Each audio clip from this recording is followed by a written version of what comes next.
جو صغیرہ گناہوں کے سوا بڑے بڑے گناہوں اور بے حیائی کی باتوں سے اجتناب کرتے ہیں، بے شک تمہارا پروردگار بڑی بخشش والا ہے، وہ تم کو خوب جانتا ہے۔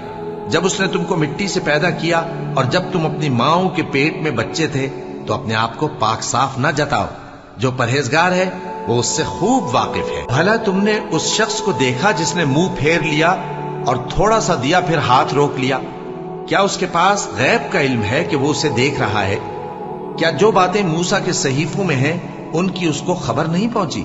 اور ابراہیم کے صحیفوں کی جنہوں نے حق اطاعت اور رسالت پورا کیا، وہ یہ کہ کوئی شخص دوسرے کے گناہ کا بوجھ نہیں اٹھائے گا، اور یہ کہ انسان کو وہی ملتا ہے جس کے لیے وہ محنت کرتا ہے، اور یہ کہ اس کی محنت کا جائزہ لیا جائے گا، پھر اس کو اس کا پورا پورا بدلہ دیا جائے گا، اور یہ کہ تمہارے پروردگار ہی کے پاس پہنچنا ہے۔